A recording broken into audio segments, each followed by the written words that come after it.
नमस्कार मैत्रिणींनो, किमया या यूट्यूब चॅनलमध्ये मी आपले स्वागत करत आहे। मकर संक्रांतीला हळदी कुंकवासाठी काय वाण द्यावे? हळदी कुंकू म्हणजे काय? हळदी कुंकू हा सौभाग्य, आरोग्य, समृद्धी आणि नातेसंबंध दृढ करण्याचा संस्कार आहे। मकर संक्रांतीला विवाहित महिलांना बोलवून वाण देण्याची परंपरा आहे।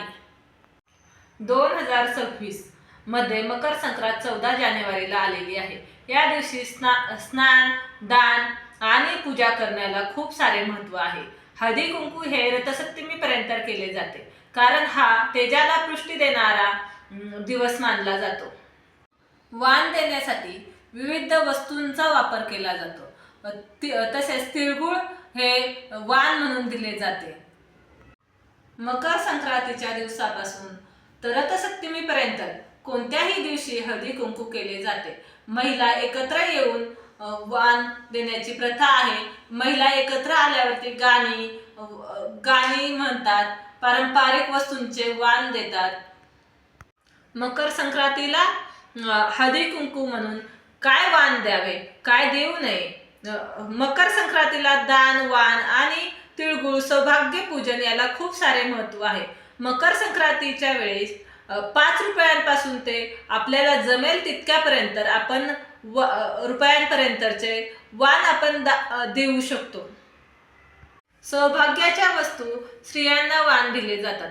ब्लाउज पीस, हळदी कुंकू, साड्या, मेहंदी कोन, नीलपेंट, लिपस्टिक, सेंदूर अशा विविध प्रकारच्या सौभाग्याच्या वस्तू आपण वाण म्हणून देऊ शकतो।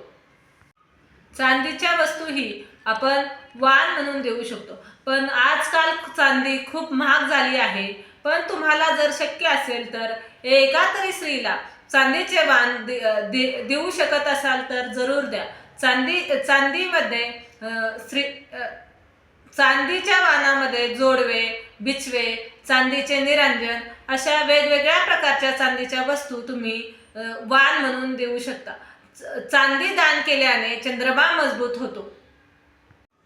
ग्रह उपयोगी वस्तूंचेही वाण दिले जातात। हळदी कुंकवाच्या डिश, हळदी कुंकवाचे करंडे, रुमाल, टॉवेल, कापडी पिशव्या, अगरबत्त्या, धूप अशा अनेक वस्तूही आपण हळदी कुंकवाच्या वाण म्हणून देऊ शकतो। तांबे किंवा पितळाचे दिवे, तांबे किंवा पितळाची संधीपळी, तांब्याचा कलश, देवघरामध्ये पाणी ठेवण्यासाठीचा छोटा तांब्याही आपण वाण म्हणून देऊ शकतो। या वर्षी 2026 साली सूर्याचे आहे म्हणून तांब्याच्या वस्तू किंवा पितळाच्या वस्तूंनाही वाण म्हणून दिल्यास किंवा दान केल्यास खूप सारे महत्त्व आहे। पर्यावरणपूरक वाणही दिले जातात।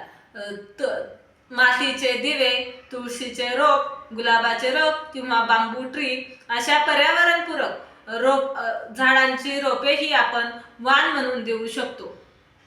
मकर संक्रांतीला हळदी कुंकू म्हणून काय वाण देऊ नये? तर प्लास्टिक किंवा स्टीलचे भांडे यावर्षी हळदी कुंकवाला देऊ नये।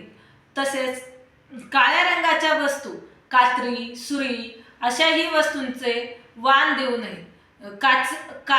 काचेच्या फुटणाऱ्या वस्तू वाण म्हणून देऊ नयेत। रिकामे डबे किंवा जर्मन सिल्वर कोटिंग असलेल्या वस्तूंचेही वाण देऊ नये। हळदी कुंकू म्हणजे नात्यातील गोडवा, स्नेहसंबंध जोपासणे। हळदी कुंकवाचे वाण किती मोठे आहे किंवा किती महाग आहे याला महत्त्व नाही, तर ते कोणत्या भावनेने आपण दान केले आहे याला महत्त्व आहे। कसे वाटले तुम्हाला हळदी कुंकवाचे वाण? व्हिडिओ पूर्ण पाहिल्याबद्दल धन्यवाद।